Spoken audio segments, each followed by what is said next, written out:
ये लिखिए फर्म का दीर्घकाल, फर्म हमेशा दीर्घकाल में क्या होगा, सामान्य लाभ अर्जित करता है, प्राप्त करेगा, नॉर्मल प्रॉफिट हमेशा एनपी लेगा वो। इसको भी डायग्राम से देख लीजिए आप।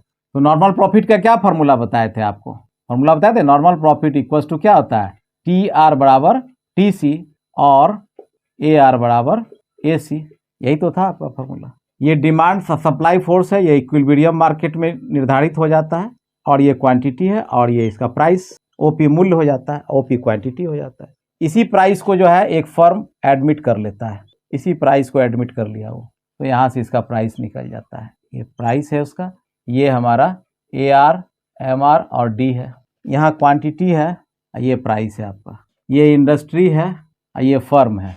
फर्म थोड़ा ऊपर लिख देते हैं, यहाँ पर लिखते हैं। शर्त के अनुसार क्या होगा, शर्त के अनुसार जो है कहता है कि एमसी रेखा एमआर को नीचे से काटेगी, इसमें हम एल लगाएंगे। एल क्यों लगाएंगे, क्योंकि लॉन्ग टर्म मार्जिनल कॉस्ट होगा वो, long term marginal cost, L M C लिखेंगे, एल लगाएंगे इसमें, एल लॉन्ग टर्म।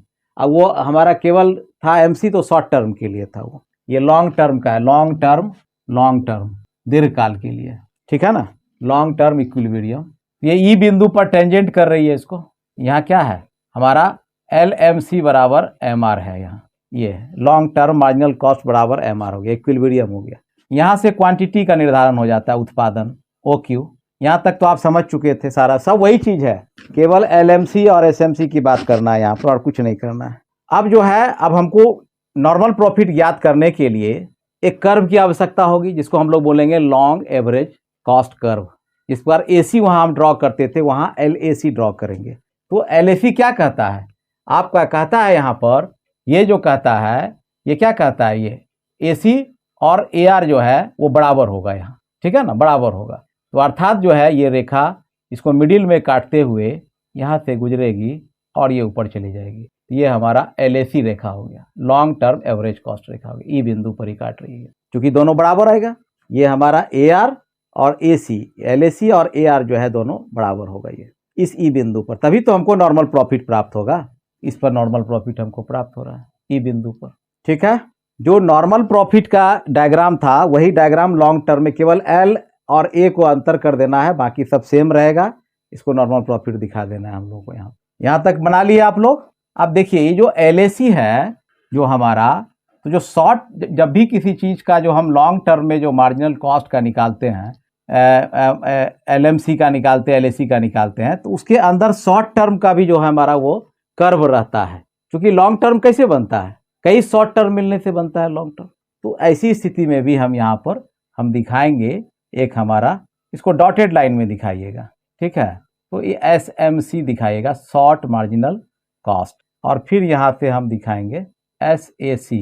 दिख रहा है आप लोग को, हाँ चलिए बड़ा करके ये दो डॉटेड करके, ये डॉटेड करके एक एस एम सी बना देंगे, एक डॉटेड करके एस ए सी बना देंगे। S A C short term average cost और शॉर्ट टर्म मार्जिनल कॉस्ट, ये दोनों के बीच में रहेगा, ये लॉन्ग टर्म के दोनों के बीच में रहेगा, ये ध्यान रखना है खाली। नहीं ऐसा नहीं है, बता रहा है कि ये देखिए जो हमारा ये वही फंडा इसमें भी है। जैसे अगर मान लेते हैं ये एस एम सी हम दिए ना, तो इसको भी मिडिल में ही काटेगा, ये जब भी काटेगा इसको यही मिडिल में काटेगा, ये ध्यान रखना है खाली। देखिए यहाँ से हम एस एम सी ऊपर ले गए और यहाँ से इसको मिडिल में काटा ऐसे। तो चूंकि एक ही बिंदु पर चारों है इसलिए खींच दीजिए, दिक्कत नहीं होगा, वो सब दिख जाता है। लगता है कि एक दूसरे को ओवरलैप कर गया, ऐसा होता नहीं है। लेकिन ध्यान रखना है दोनों के बीच में रखना है, ये दोनों एल एम सी और एल ए सी के दोनों के बीच में रखना है हर हाल में।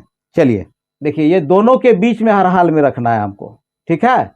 जब भी रखना है दोनों के, चूंकि दो लॉन्ग टर्म के बीच में दो शॉर्ट टर्म होता है, चाहे वो एवरेज का हो चाहे वो मार्जिनल का हो, जो भी हो। एस का मतलब शॉर्ट टर्म हो गया, एल का मतलब लॉन्ग टर्म हो गया। घबराइएगा नहीं, क्योंकि यहाँ पर हम नहीं लिखे हैं, इसको एस ए आर लिख सकते हैं, एस एम आर लिख सकते हैं। तो इस नहीं लिखा हुआ है वो शॉर्ट टर्म है, जहाँ एल लिख दिए लॉन्ग टर्म है, मतलब इसलिए घबराना नहीं कि एस ए आर कहाँ से आ गया, ये इसका है, चूंकि ये शॉर्ट टर्म का, ठीक है।